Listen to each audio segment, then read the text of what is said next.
que existe ese instituto en esta iglesia.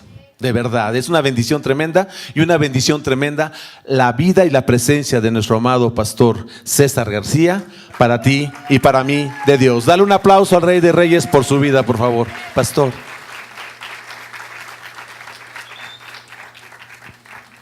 Gracias, pastor.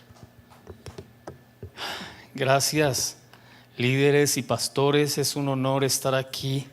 Hace ya algunos años que Dios nos ligó como Jonatán y David fueron ligados por Dios. Así nosotros fuimos ligados con el pastor Abelardo, con Lalita, con los líderes ya hace algún tiempo. Y ha sido una bendición el estar trabajando con ellos, el estar siendo parte de la obra que Dios está levantando a través de su ministerio. Amén. Quiero que me acompañe al libro de Apocalipsis, capítulo 2, verso 1 al 7.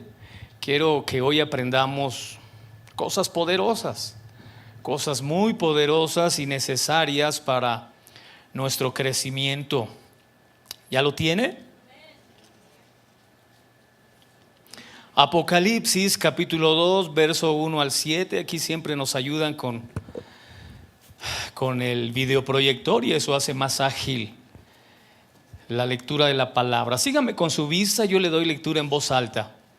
Dice de la siguiente manera: escribe al ángel de la iglesia en Éfeso, el que tiene las 7 estrellas en su diestra, el que anda en medio de los 7 candeleros de oro, dice esto: yo conozco tus obras y tu arduo trabajo y paciencia, y que no puedes soportar a los malos, y has probado a los que se dicen ser apóstoles y no lo son, y los has hallado mentirosos, y has sufrido y has tenido paciencia, y has trabajado arduamente por amor de mi nombre, y no has desmayado. Pero tengo contra ti que has dejado tu primer amor. Subráyele ahí que has dejado lo primero. Verso 5: recuerda por tanto de dónde has caído y arrepiéntete y haz las primeras obras, pues si no, vendré pronto a ti y quitaré tu candelero de su lugar si no te hubieres arrepentido. Pero tienes esto, que aborreces las obras de los nicolaítas, las cuales yo también aborrezco. El que tiene oído, oiga lo que el Espíritu dice a las iglesias. Al que venciere le daré a comer del árbol de la vida, el cual está en medio del paraíso. Vamos a hacer una oración. Padre, te damos gracias por tu palabra. Gracias, Dios, por la bendición de estar en tu casa. No hay un mejor lugar en esta ciudad, Señor, en la cual pasar el domingo por la mañana, que no sea la iglesia de Cara, que no sea, Señor, en esta familia maravillosa donde tu presencia hace la diferencia. Espíritu Santo, háblanos. Tú eres la única voz autorizada para que nuestra mente, nuestro espíritu y nuestra alma sean transformados. En el nombre de Cristo Jesús. Amén y amén. Quiero llamar su atención a el verso 4, cuando dice el pasaje: tengo algo contra ti, que has dejado tu primer amor, o que has dejado lo primero. Y hoy quiero llamar tu atención a un principio fundamental de la Escritura que le he llamado el poder de lo primero. Y todo lo que tiene éxito en la vida, ya sea en las empresas, en las familias, en las personas, nunca pierden lo principal como lo principal. Nunca pierden su enfoque en lo primero. Enseño que hay 4 personas que siempre fracasan en la vida, 4 tipos de personas que siempre fracasan. Unos son los ignorantes, otros son los indecisos, otros son los pusilánimes o cobardes, y 4, los que rompen su enfoque, los que dejan de hacer lo principal, lo primero.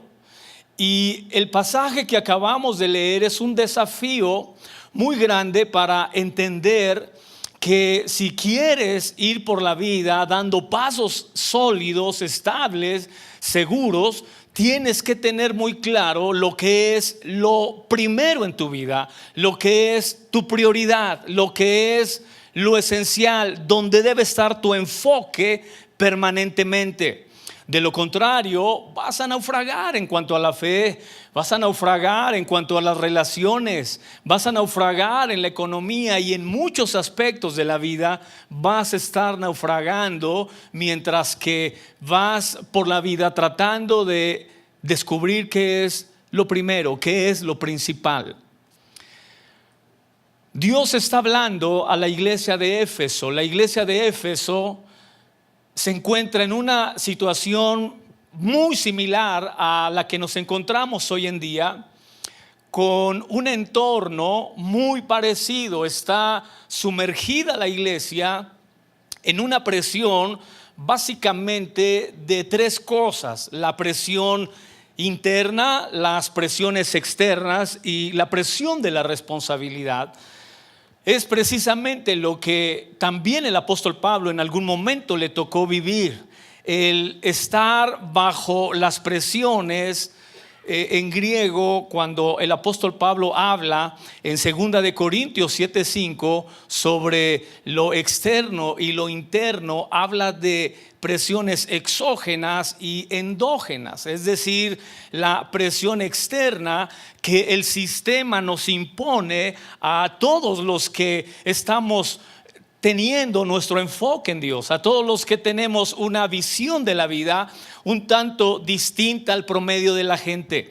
Cuando tú tienes un objetivo, cuando tú tienes una prioridad, cuando tú tienes algo muy claro en la vida, siempre tendrás presiones externas. Las presiones exógenas que el mundo impone sobre nuestra vida muchas veces nos sacan de nuestro enfoque. Muchas mujeres hoy en día que están teniendo tanta presión de la sociedad sobre sus vidas, las están haciendo salirse de lo principal. Hace unos 30, 40 años atrás había una especie de fenómeno, todavía sigue hasta hoy, pero se ha ido empatando.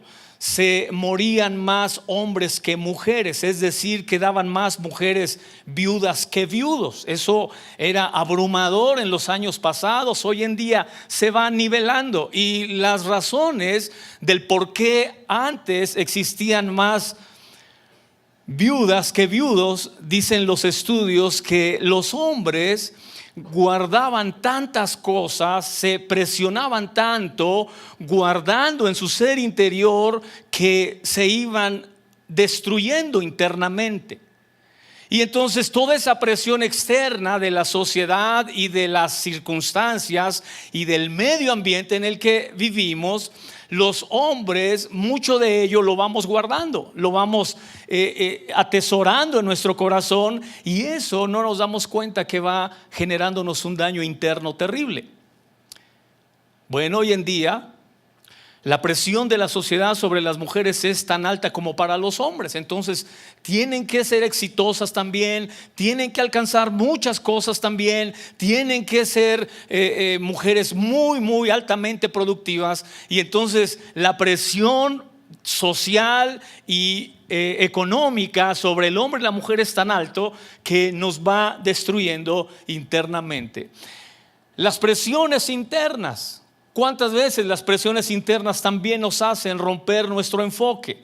Perder lo principal como lo principal. Si usted quiere ver a las empresas como Coca-Cola, por ejemplo, Coca-Cola nunca pierde lo principal como lo principal. Puede vender agua, puede vender jugos, puede vender lácteos, puede vender muchas cosas, pero lo principal es Coca-Cola. Esa es su esencia y siempre estará enfocado en Coca. Lo mismo sucede con las hamburguesas. Pueden vender ahora desayunos, y pueden vender más alimentos, y pueden vender muchas cosas, pero lo principal, como lo principal, son las hamburguesas. Y lo puedes ver en Sony, en empresas de electrodomésticos. Pueden vender muchas cosas, pero tienen su enfoque basado en lo que es lo primero. ¿Por qué? Porque cuando pierdes lo principal como lo principal, entonces pierdes la razón y la esencia por la cual haces lo que haces. Pierdes la esencia de lo que eres. Pierdes la esencia de hacia dónde voy con lo que estoy haciendo. Así que la tercera presión, después de la presión exógena y la endógena, que es la interna, viene la presión de la responsabilidad. La presión de la responsabilidad extrema también nos hace muchas veces romper con lo principal. Y ese es el reclamo que Dios le hace a la iglesia de Éfeso. Le dice: trabajas arduamente, eres muy dedicada. Puedes ver todos los pasajes alusivos a la responsabilidad de esta iglesia. Soportas muchas cosas, has sido probada en muchas cosas, te has esforzado en muchas otras, tu trabajo es arduo, has sufrido, eres paciente, pero hay algo que esa responsabilidad extrema te ha hecho perder. Lo principal, tu primer amor. Y cuando pierdes lo principal como lo principal, entonces eres el tipo de persona que eres extremadamente responsable, pero también eres extremadamente cerrado. Comienzas a cerrarte, comienzas a aislarte, comienzas a perder el entorno en el que realmente Dios te quiere usar. La iglesia de Éfeso perdió esa esencia con la que Dios la había levantado. Cuando pierdes este principio, pierdes fuerza, pierdes poder, pierdes autoridad. Y comienzas entonces a deambular por la vida, a deambular por el desierto, sin tener realmente las cosas claras en lo que Dios quiere que tú hagas. Quiero enseñarte en este principio lo que es primero en tu vida, lo que es primero en tu familia, lo que es primero en tu trabajo, lo que es primero en tu profesión, lo que es primero en tu negocio. Acompáñame a Mateo capítulo 22. Mateo capítulo 22, verso 37 al 48.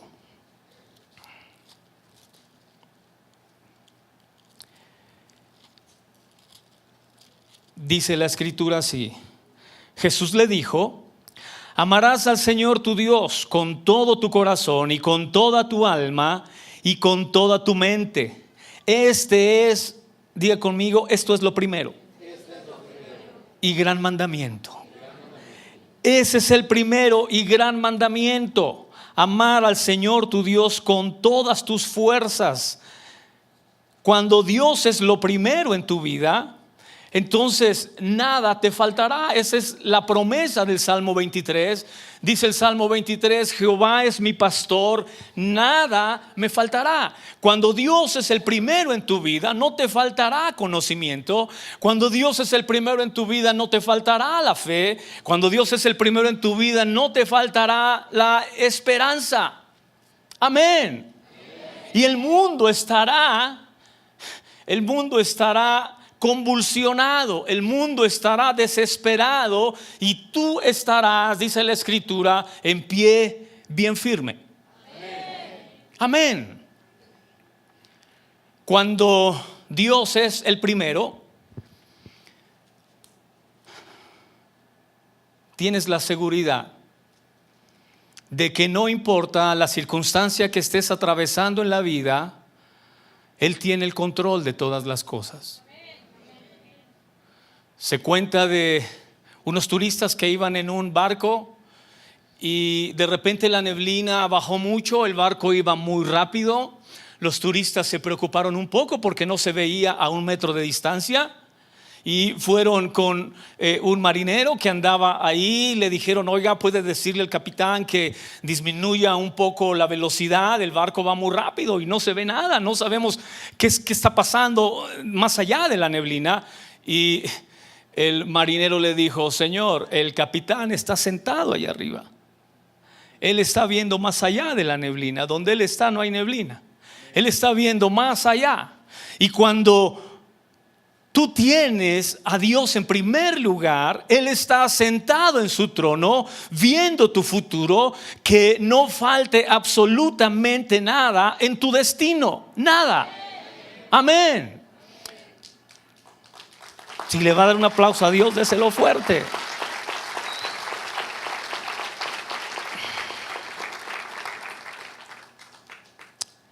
Gloria a Dios. Billy Graham viajó para entrevistarse con Marilyn Monroe y le dijo: Marilyn Monroe, tú necesitas a Dios. Ella le dijo: yo no necesito a Jesús. 3 días después la encontraron muerta.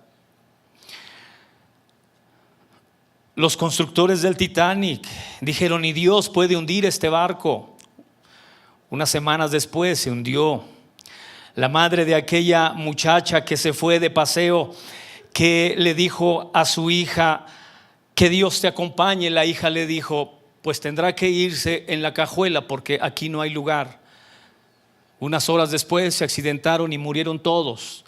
Y lo único que quedó intacto fue la cajuela del auto, donde esta niña le dijo a su madre: tendrá que irse Dios en la cajuela porque no cabe aquí con nosotros. Tito el emperador en el año 70, dice la historia, saqueó Jerusalén, todo el tesoro de los hebreos lo tomó y se lo llevó a Roma. Y cuando estaba llenando los barcos romanos para llevarse el tesoro de los hebreos, se paró en el barco y dijo: ¿dónde está el Dios de los judíos? ¿Dónde está ese Dios que abría el mar? Ese Dios que hacía descender fuego del cielo. ¿Dónde está? Cuenta la historia de los rabinos judíos que se escuchó una voz en el viento que decía: necio, vas a morir por el ser más insignificante. Un mosco entró por una fosa nasal de Tito el emperador, llegó hasta el cerebro y ¡pa!, murió. Mucha gente ha dejado a Dios en segundo lugar por escuchar la voz de la sociedad, por escuchar la voz del humanismo, por escuchar la voz de otras personas. Cuando pierdes la esencia, vas por la vida naufragando en ideas y conceptos totalmente distorsionados de la realidad de la vida. Dios es primero. Primero. Y eso es lo que Jesús nos acaba de decir. Lo primero que tienes que hacer es tomar a Dios en cuenta en todos tus planes. En esa medida es como tu vida va a tener sentido y va a tener rumbo. Número 2, acompáñame por favor a 2 de Timoteo capítulo 2 verso 6. 2 de Timoteo capítulo 2 verso 6.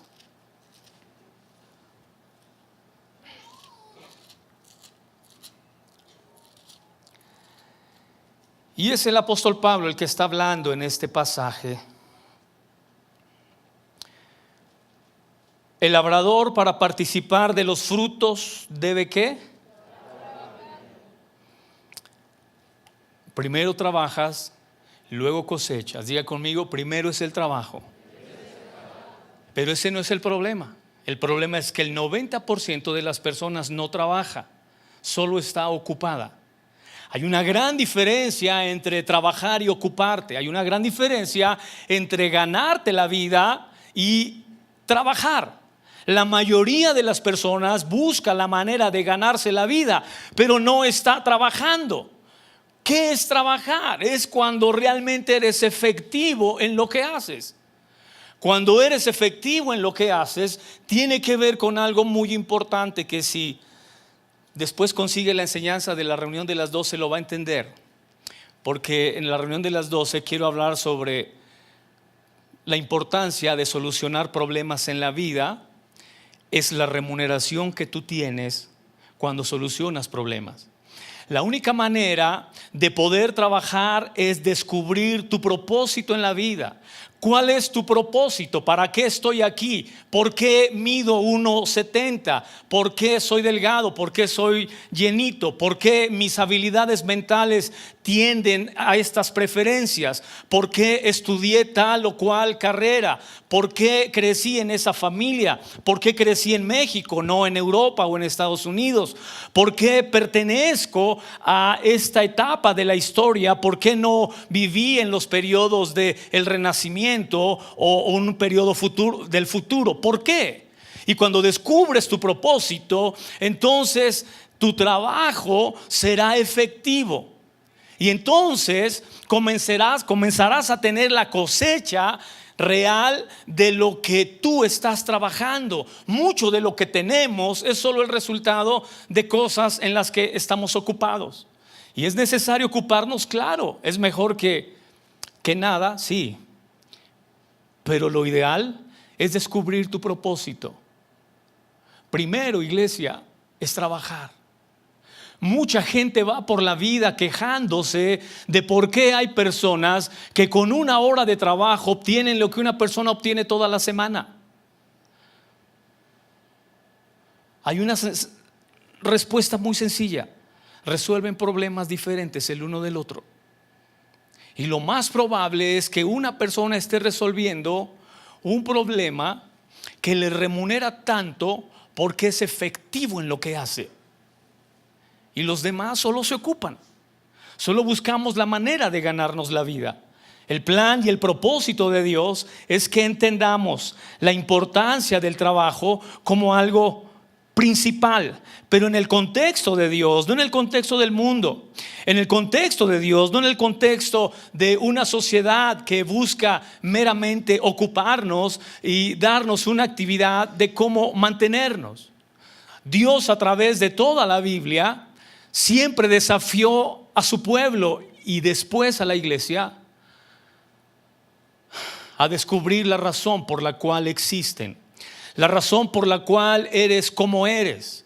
Cuando sucede eso en tu vida, todo lo que haces tiene sentido. Cuando no, no importa. No importa si somos de primer mundo y dejáramos atrás el tercer mundo y la miseria o la pobreza extrema, no importa. Estaríamos tan vacíos y tan llenos de tantos conflictos como ahora.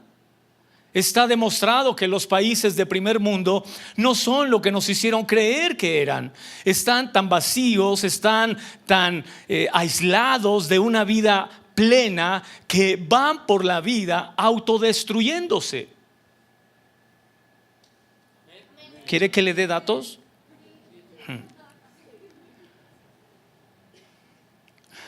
En alguna ocasión le recomendé a mis alumnos que vieran el documental de la teoría sueca del amor.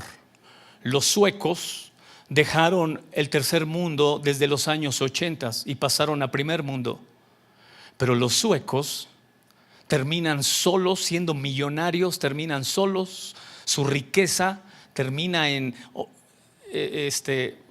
organizaciones no gubernamentales o en oficinas con labores altruistas, etcétera, porque tienen vidas totalmente vacías. Hay suecos que han pasado años y no han descubierto que ya están muertos. Así que le recomiendo a la iglesia ahora que vea esa teoría sueca del amor. Primer mundo, no hay en lo absoluto nada de pobreza, de miseria, de rezago, de atraso, nada, pero están tan vacíos como lo estamos aquí. Los japoneses, ahora ha surgido lo que se conoce como el turismo con propósito en Japón. Los japoneses están suicidando así, y los coreanos están suicidando, no le encuentran sentido a la vida. Y se viene en América Latina, México, Colombia, Brasil. Ese se llama turismo con propósito.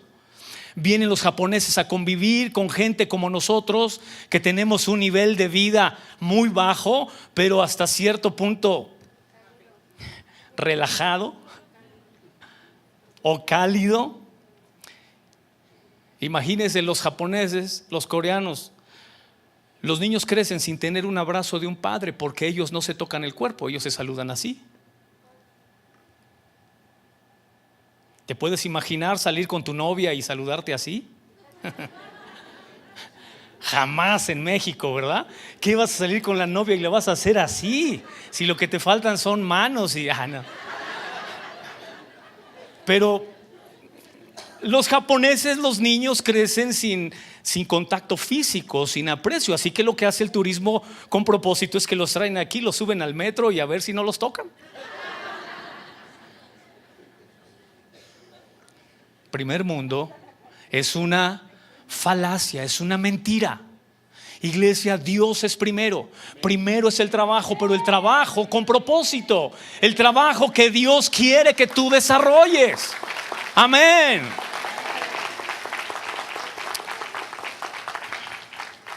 Ahora acompáñeme por favor a otro pasaje, Mateo capítulo 7, verso 5. Mateo capítulo 7, verso 5. Y quiero que vea otro punto sobre el poder de lo primero.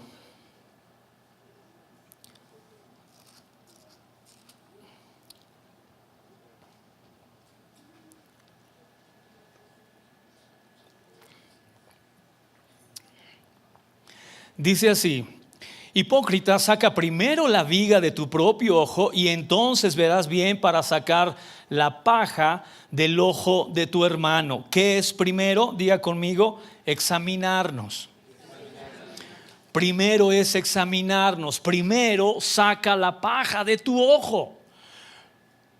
Esto es tan poderoso que nos evitaríamos cantidad de problemas si antes de querer confrontar una situación, solucionar algo, primero nos examináramos.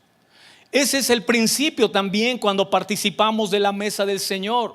Examinarnos, pruébese cada uno a sí mismo. Antes de querer juzgar una situación o enfrentar algo, primero examínate tú. Amén. Dicen que una vez vivía un bautista en un fraccionamiento católico en Estados Unidos. Eran todos católicos en el fraccionamiento y solo había un bautista ahí. Así que cada año en la Cuaresma el bautista hacía su carne asada, ¿no? Y usted sabe que los católicos pues comen pescado, no comen carne toda la Cuaresma. Y el bautista siempre asando su carne en el jardín de su casa, y el aroma llegaba ahí a todas las casas de los vecinos, y llegaron a la conclusión de: vamos a convertirlo. Ya no le reclamemos nada ni le digamos nada, mejor vamos a convertirlo. Así que se juntaron los vecinos, fueron a hablar con él y lo convirtieron.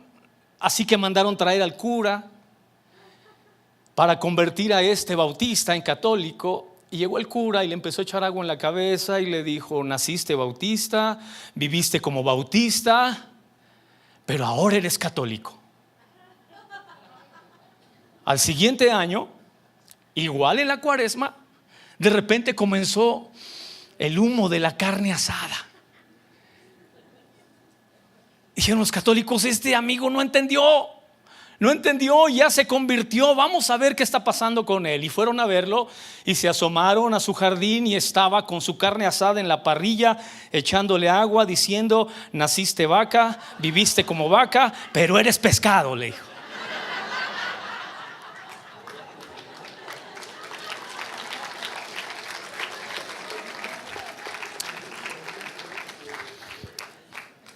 Es muy fácil examinar la vida de los demás.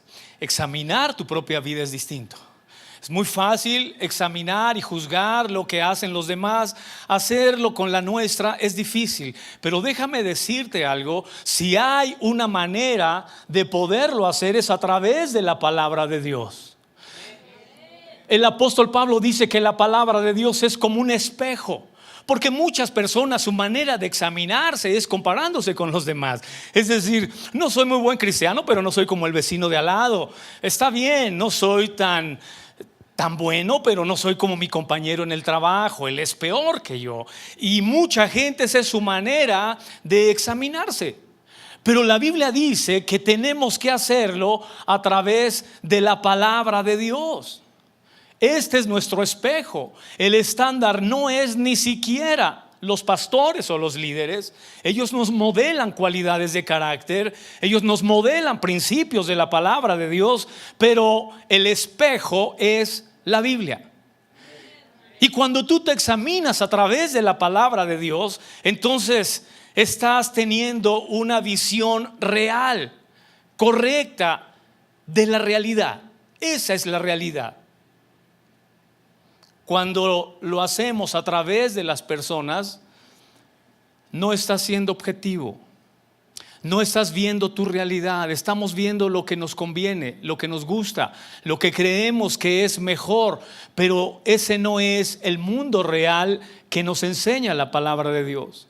El mundo real de la palabra de Dios es que hay una medida, hay una estatura, y que es Dios el que la ha establecido, no es una persona. Y cuando te pones en esa posición, entonces tendrás los beneficios y los resultados de examinarte primero. Uno más, acompáñame por favor a Mateo capítulo 8, verso 21. Ahí mismo, más adelantito nada más. 21 al 22.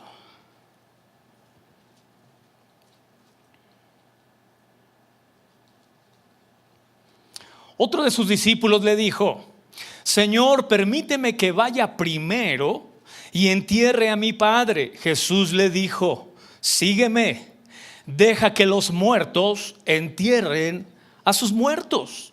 Qué poderosa declaración de Jesús cuando hace énfasis en una de las cosas fundamentales de la vida. Diga conmigo: el llamado es primero.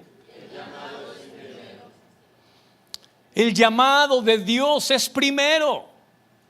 Sé que muchos en nuestro corazón, en nuestra mente, luchamos porque Dios está haciéndonos un llamado, sí, pero también la comadre nos está hablando para desayunar hoy domingo. O el compadre o el compañero de trabajo, atiendo el llamado de Dios para estar en la iglesia, o atiendo el llamado de mis amigos, o el llamado de mis familiares. Amén. Y Jesús dice: deja que se coman su carne asada. Tú ven y sígueme. Tú ven y sígueme. Es Dios el que te hace el llamado. Es una de las declaraciones más poderosas de Romanos capítulo 8. A los que conforme a su propósito han sido llamados. Porque creas o no, Dios no ha llamado a todos, te ha llamado a ti. ¿No te preguntas eso? ¿Por qué no llamó entonces a mi amigo? ¿Por qué mi amigo se para quitado de la pena y se va al parque, o se va al cine, o se va a desayunar? Y yo, ¿por qué me levanto con esa inquietud de que tengo que ir a la iglesia, tengo que ir a buscar a Dios? Primero es Dios. Porque yo me levanto con ese deseo, porque yo me levanto con eso que me apasiona, y porque el resto del mundo se levanta como si nada. Porque el que te llamó fue a ti. Amén. El que tiene el privilegio de ser llamado eres tú. Dicen que una vez una mujer de 40 años sufrió un infarto. Llegó al hospital infartada, y estando en el hospital convaleciente y recuperándose y con todo ese problema de un infarto, le dijo a Dios estando ahí: Dios, contéstame, ¿voy a salir de esto o voy a morir aquí? Y dice que Dios le dijo: vas a salir. ¿Es real? Voy a salir. ¿Cuánto tiempo me vas a dar si salgo de aquí? Dios le dijo: 30 años. Así que la mujer se recuperó del infarto, salió del hospital, y lo primero que hizo fue irse a una clínica estética. Se hizo cirugías, ya sabe, acá y por todos lados. Y 3 meses después de la cirugía tuvo un accidente automovilístico y ¡pau!, se mató. Y llegó al cielo y le dijo: Dios, ¿qué pasó? Pues no me dijiste que me ibas a añadir 30 años más de vida. Y le dijo Dios: ay, hija, lo que pasa es que no te reconocí. Iglesia, ¿para qué quieres más años de vida? Si no es para servir a Dios, ¿para qué quieres más años de vida? Si no es para atender el llamado de Dios, ¿para qué quieres más años de vida? ¿Para qué quieres la salud? ¿Para qué quieres las fuerzas? ¿Para qué quieres el potencial? Eso se lo digo mucho a los jóvenes. ¿De qué sirve ser joven, inteligente, brillante, fuerte, capaz? ¿De qué sirve si no tienes propósito? Si no tienes un llamado claro a qué hacer con todo lo que tienes. Iglesia, cuando Dios te llama, para Él eso es primero. Y tú tienes muchas razones para excusarte, muchas razones para sacarle la vuelta al llamado de Dios. Y muchas de esas son razones muy loables, muy admirables. Mi padre, ¿cómo voy a dejar a mi padre con el desayuno servido en casa? ¿Cómo voy a dejar a mis hermanos con el convivio? ¿Cómo voy a dejar a mis compañeros de trabajo que se han esforzado por que hoy pasemos un buen día? Pero es Dios el que te ha llamado. Es Dios el que te está diciendo que quiere tener un encuentro contigo. Es Dios el que quiere intimidar contigo. Es Dios el que quiere abrirte el gran tesoro del reino para dártelo. Y a Dios lo dejamos con la mesa servida cuando hay Santa Cena. Y a Dios lo dejamos con la mesa servida cuando hay una palabra en el púlpito que Él tiene para ti. Y a Dios lo dejamos en último lugar. Iglesia, la vida de las personas que siempre está deambulando, naufragando en la vida, es porque pierden lo principal como lo principal.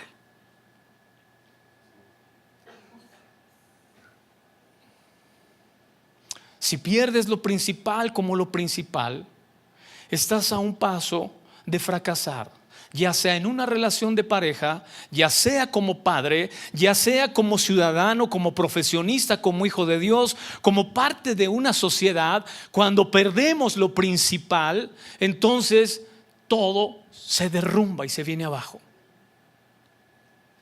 Amén, iglesia. Y no puedo quedarme con esto, porque soy responsable de, como pastor, de decirle a usted esto. A mí me da una profunda tristeza que los países más ateos del mundo defiendan más la familia que nosotros. Rusia y China defienden más a la familia porque no está permitida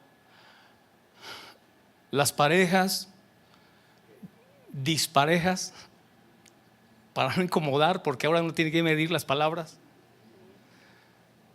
No es posible que Rusia y China, que son naciones ateas, defiendan más a la familia que nosotros.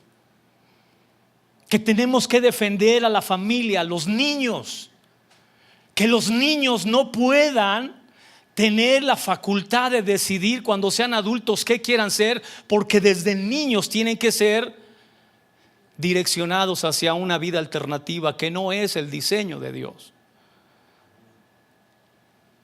Iglesia, si se destruye la moral de este país, de nada nos sirve tener trabajo, de nada nos sirve ser primer mundo. Si la moral de este país se destruye, no tenemos futuro. No tenemos futuro. Por eso esas naciones están frenando cualquier modelo distinto al de la familia, porque no tendrían futuro. El llamado de Dios, iglesia, es primero. Y Dios nos está llamando a salvar la familia. Dios nos está llamando a salvar a nuestras familias, a salvar nuestro futuro. No puedes ir por la vida de manera tan irresponsable sin pensar en el futuro de este país. De nada nos importa el aquí y el ahora, si se hace, no se hace, si se construye, no se construye. Lo que nos debe importar es el futuro de la nación. Dicen que un anciano estaba sembrando pequeños árboles de manzana al pie de una carretera. Pasó un joven al lado de él y le gritó al anciano: anciano, ¿qué estás haciendo allá en medio del sol? ¿Qué haces? El anciano se volteó y le dijo: siembro árboles de manzana. El joven se burló de él y le gritó: anciano, nunca comerás manzanas de esos árboles.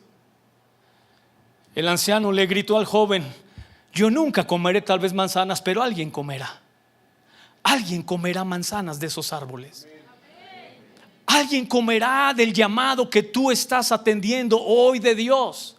Alguien será bendecido por atender el llamado que tú estás atendiendo a Dios que te hace hoy. Tú estás hoy sembrando para Dios, tú estás hoy trabajando para Dios, tú estás hoy teniendo a Dios en primer lugar. Alguien comerá de ello. Iglesia, si no lo hacemos, si no atendemos al llamado de Dios conforme a su propósito, no tenemos futuro. Amén. No tenemos futuro. Y el futuro de nuestra nación, el futuro de nuestra iglesia, el futuro de nuestras familias depende de la manera como yo respondo al llamado de Dios. No es como responden tus vecinos, no es como responde el resto de tu familia. Eres tú a quien Dios le ha estado llamando, eres tú a quien Dios ha estado desafiando. Y somos nosotros los que haremos la diferencia. Somos nosotros los que haremos el cambio que se necesite en esta sociedad. Iglesia, yo espero que usted responda al llamado de Dios. Capítulo 5, verso 23 al 24. Déjeme leer un pasaje más y con esto voy a terminar. Lo demás después lo aprenderemos. Capítulo 5, verso 23. Por tanto, si traes tu ofrenda al altar y allí te acuerdas de que tu hermano tiene algo contra ti, deja allí tu ofrenda delante del altar y anda, reconcíliate primero con tu hermano y entonces ven y presenta tu ofrenda. Dile al que está a tu lado: primero es el perdón. Primero es la reconciliación. El poder de lo primero dice que primero es el perdón. Primero es la reconciliación. Antes de ir de aquí y llevar a tu hijo a comprarle algo, primero reconcíliate con él. Antes de ir al centro comercial con tu esposa y quererle regalar algo, primero pídele perdón. Dice la escritura: primero reconcíliate. Antes de las dádivas, antes de los regalos, antes de la generosidad, antes de cualquier otra cosa que tú quieras hacer, lo primero es perdón.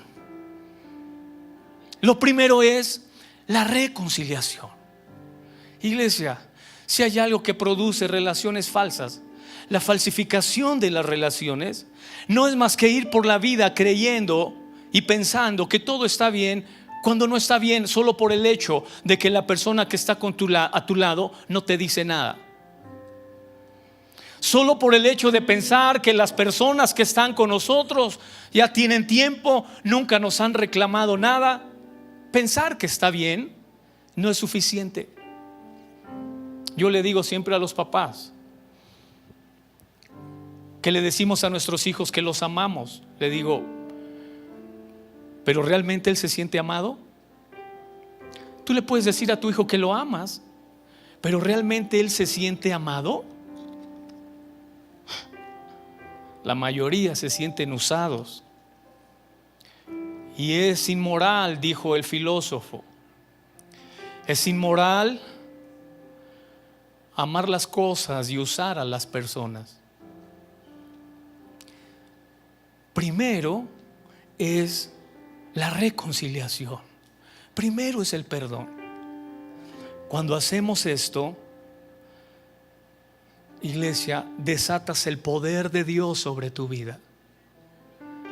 Se desata el poder de Dios sobre ti. Y muchas cosas que están atoradas en tu mente, en tu espíritu, en tu corazón, en tu cuerpo, en tu entorno familiar, en tu entorno laboral, se van a desatar. Porque has entendido lo poderoso que es poner a Dios primero, lo poderoso que es atender el llamado de Dios, lo poderoso que es primero la reconciliación. Ponte de pie, vamos a orar. Y quiero hacerte un llamado. Hoy Dios ha sido muy claro y muy directo con nosotros. Dios no está jugando contigo. Dios no está jugando con nuestras familias. Dios nunca jugaría con tu trabajo o con la manera como obtienes tus recursos. Nunca.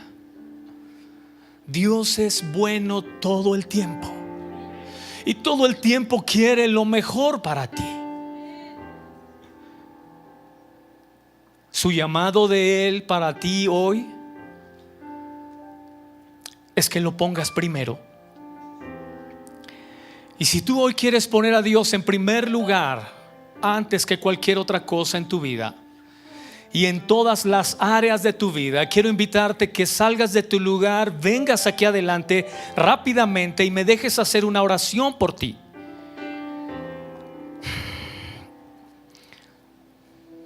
Áreas en tu vida en las que Dios se ha quedado rezagado, en las que Dios no merece que lo tratemos así, en las que Dios no merece ese lugar que le hemos asignado. Dios no merece que lo tengas en el closet y lo saques solamente cuando lo necesitas. Si has tenido a Dios ahí en el closet por mucho tiempo, ven a decirle hoy: tú serás de hoy en adelante el primero. Primero serás tú, Dios, en mi vida. Levanta tus manos y dale gracias a Dios. Con tus manos levantadas en señal de rendirte a Dios, de ofrecerte a Dios. Comienza a decirle: Dios, tú eres el primero en mi vida. No habrá nada ni nadie fuera de ti, Señor,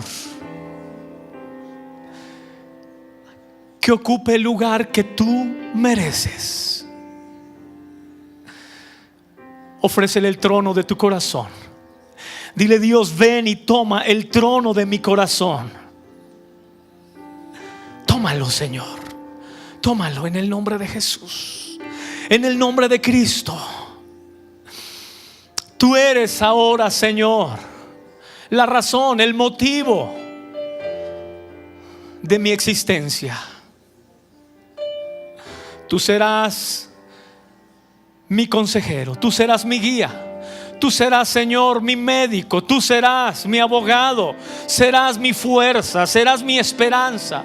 Serás, Señor, todo lo que yo necesite. Antes de buscar cualquier otro recurso humano, te buscaré a ti, Señor. Te buscaré a ti. Tú eres, Dios, lo primero. Gracias, Cristo. Dale gracias a Dios. Dale gracias a Dios. Bendice al Rey de Reyes y Señor de Señores. Gracias, Cristo. Aleluya. Aleluya. Aleluya. Aleluya. Es el momento, iglesia, de ofrecerle tu trabajo. Es el momento de ofrecerle tu familia, tus hijos. El momento de ofrecerle lo que más amas. No sé qué es lo que tú más ames en la vida. Tus padres, tus hermanos, tu profesión, tus hijos. Es el momento de decirle a Dios: si tú eres lo primero, Señor, a ti te ofrezco lo que más amo.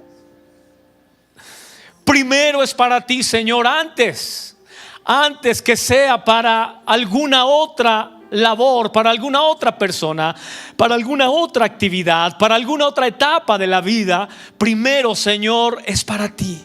Lo que más amo, lo que más quiero, lo que más significa para mí, Señor, te lo entrego hoy. En el nombre de Cristo.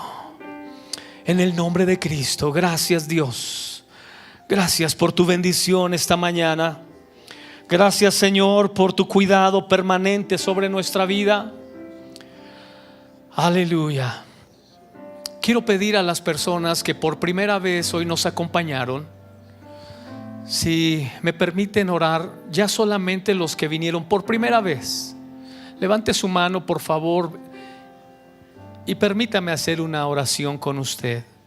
Ven, hija, por favor. Silvia, bienvenida. Ven, por favor. Qué gusto estar con ustedes esta mañana y conocerlos.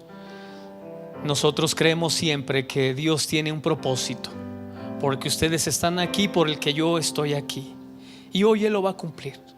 Lo va a cumplir de una manera muy significativa, porque van a recibir ustedes algo en su ser interior que no les pueden dar las cosas externas, y es seguridad.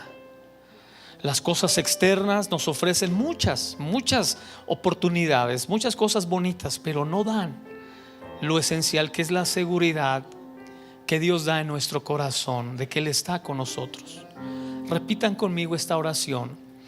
Señor Jesucristo, en esta mañana te recibo en mi corazón como mi Salvador. Me arrepiento de todo el tiempo que viví lejos de ti. Perdóname, Señor, por no darte el primer lugar en mi vida. Hoy te pido que tengas misericordia de mí y que me recibas como tu hijo. Por Cristo Jesús te doy gracias, Dios. Amén. Amén. Amén. Dios me los bendiga. Esta es su casa, esta es su familia espiritual. Y antes de que se vayan a sus lugares, atrás de ustedes hay una persona que les va a hacer un obsequio de parte de la iglesia como un recuerdo de...